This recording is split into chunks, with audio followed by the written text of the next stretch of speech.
Hi, this is Mark, General Manager here at Primal, and this is part 2 of driving bigger revenues for hotels.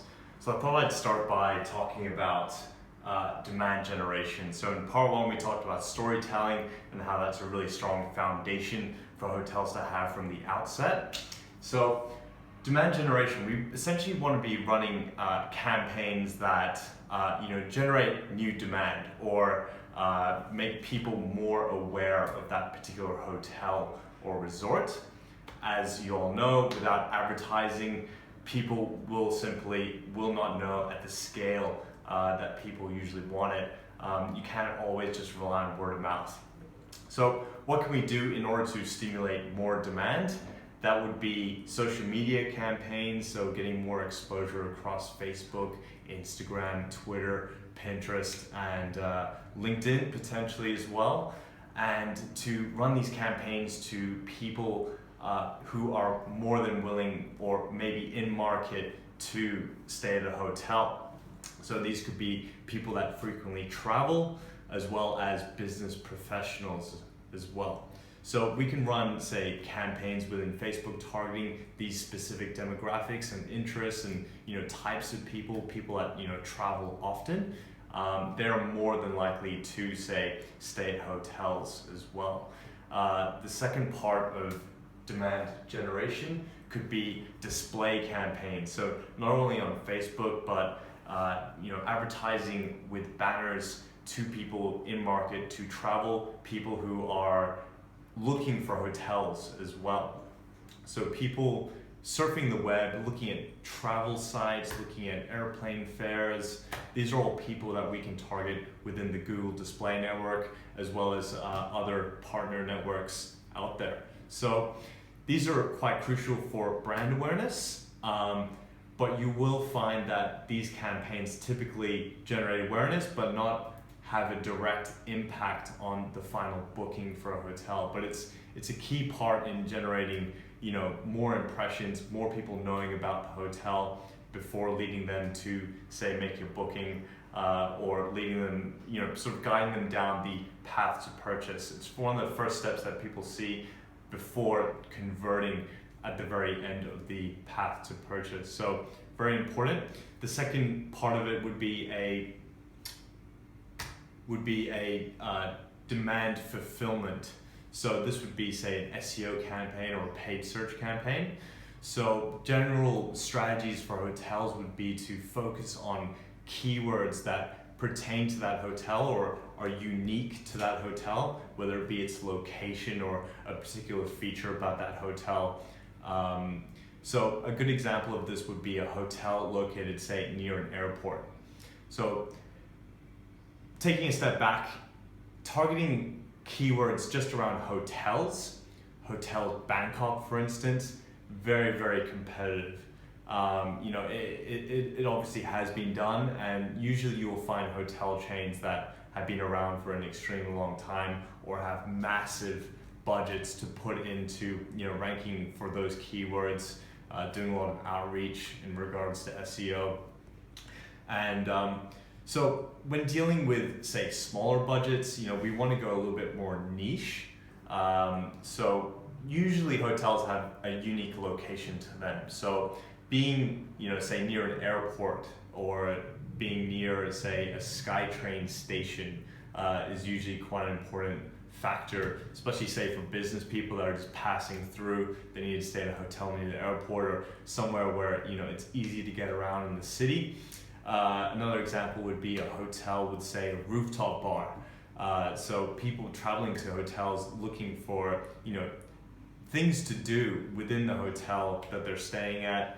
Bangkok's got some amazing rooftop bars, on top of some hotels as well as general, say, commercial buildings. So, you want to tie these unique features into the keywords that you're targeting, because obviously not every single hotel is going to have them. Therefore, you're already targeting a specific set of people, and it's become much easier to say or more cost effective to target those particular keywords, whether it be a paid search or organic campaign. Case in point, there was an example where a hotel wanted, or we spoke to a hotel that wanted to rank for the word Bangkok. So that to us is an absolute, I would say, not the most cost efficient way to utilize a marketing budget, because anyone searching for Bangkok essentially, could be anyone. It's going to be extremely, it's not relevant to the hotel other than its location, but you can see how not having the word hotel in there all of a sudden makes it highly irrelevant. It's very broad, and you're going to be attracting a lot of low quality traffic. So, and putting a lot of resources and trying to rank for that keyword, or even just paying for that keyword, is going to be a waste of money. You're throwing money down a hole. So you want to go longer tail, more specific, more relevant, and hotels are going to find a lot more success in doing that. So that's always what we recommend, to go long tail, specific, and to type keywords that are unique to the hotel, as well as making sure that the keywords obviously have search volume too. So demand generation, getting people aware of the hotel, and then demand fulfillment, to make sure that we're catering to people already searching for that hotel and or the hotel with that specific, say, location or feature or unique selling point about it. Third point is to get on OTAs, online travel agencies such as Agoda. You want to make sure that you apply to every single one that is that suits the hotel. Although they take away commissions, you want that extra exposure because it's so competitive. You want to appear on all the different platforms available in which you can get more exposure. So it's really a bit about being everywhere and anywhere, tracking what works and what is profitable, whether those OTAs are providing some value or not, and then eventually after getting some data on which channels are providing a financial benefit for that hotel, and then cutting out what doesn't work. So having all this digital online, it's easy to measure. So also, you want to be getting top reviews. So any opportunity that you could ask your guests to write a nice review, or even providing them, say, with a discount, or putting little banners around the hotel saying, hey, we're on TripAdvisor. If you enjoyed your stay here, please write a good review.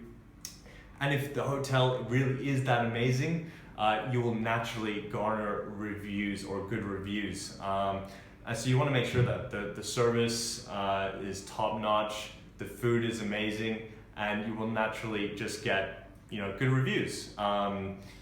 So there's ways you get it naturally, and you can also say promote it a little bit better, just to make people aware that they have this option, that when people are super happy, they do want to write something about you.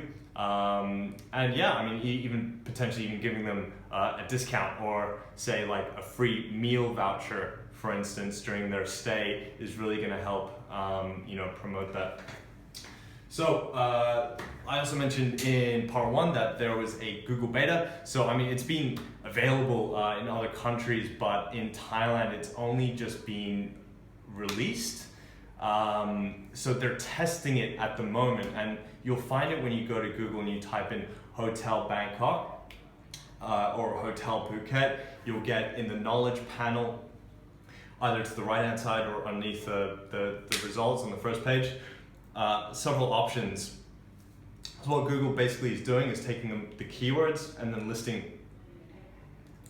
hotels that are relevant to that keyword, and then you have the ability to actually book in that knowledge panel. You get to select what dates you go through, and then you go through the entire booking process. So really good exposure for hotels to get on the first page by paying for it, not only through paid search, but through this particular beta test that Google's doing.